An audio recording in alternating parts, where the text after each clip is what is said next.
বৃষ্টির দিনে বাঙালি ঘরে বিকালে তেলে ভাজা হবে না, এটা কোনো দিন ভাবা যায়? তো চপ পেঁয়াজি তো প্রায়ই খাওয়া হয়, তাই ভাবলাম আমি একটু নতুন কিছু রেসিপি বানানো যাক। তো আলু দিয়ে এইভাবে আমি একটা নতুন রেসিপি বানিয়ে নিয়েছি।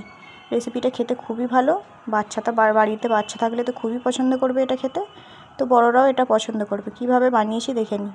প্রথমে আলুগুলোকে আমি লম্বা লম্বা করে কেটে ভালোভাবে ধুয়ে শুকনো রুমাল দিয়ে মুছে নিয়েছি ভালোভাবে। এবার একটা পাত্রে আমি 1 কাপ ময়দা, হাফ কাপ বেসন, আর নিয়েছি এখানে 2 চামচ চালের গুঁড়ো, আর নিয়েছি 1.5 চামচ মতো কর্নফ্লাওয়ার। আর মশলার জন্য সামান্য দেব নুন, চিলি ফ্লেক্স, আর দেব গোলমরিচ গুঁড়ো, আর হাফ চামচ মতো বেকিং পাউডার। তো এইগুলো আমি শুকনো উপকরণগুলো মিক্স করে নিলাম। এবার এর মধ্যে আমি দেব আইস ওয়াটার।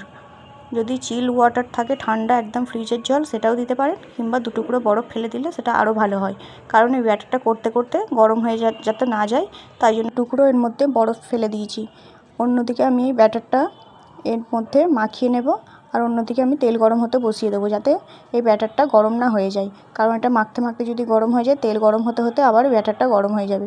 এটা একদম ঠান্ডা অবস্থাতেই তেলে ফ্রাই করতে হবে। তো এই জন্য আমি অন্যদিকে তেল গরম হতে চাপিয়ে দিয়েছিলাম। এবার একটা একটা করে এগুলো আমি দিয়ে হালকা লো মিডিয়াম হিটে আমি এগুলো ভেজে নেব।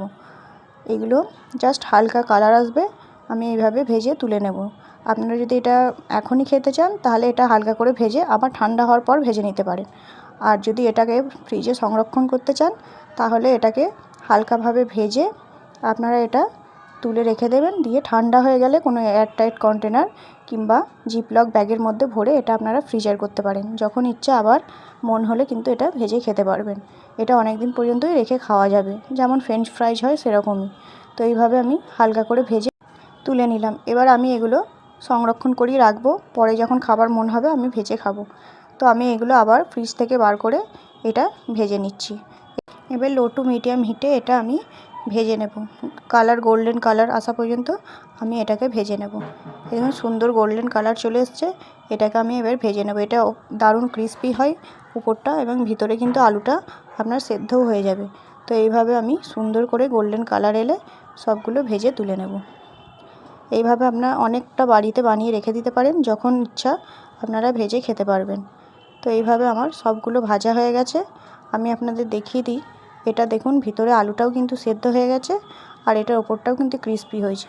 এই দেখুন ভিতরে আমার আলুটা কিন্তু পুরোপুরি সেদ্ধ হয়ে গেছে। এটা লো টু মিডিয়াম হিটে ভাজলে আপনাদের এটা ভিতরে আলুটা সেদ্ধ হয়ে যাবে। তো এইভাবে আমি এটা বানিয়ে নিয়েছি। আপনাদের যদি এই রেসিপিটি ভালো লাগে, অবশ্যই আমার চ্যানেলটিকে সাবস্ক্রাইব এবং একটা লাইক করে দেবেন। ভিডিওটি দেখার জন্য সকলকে ধন্যবাদ।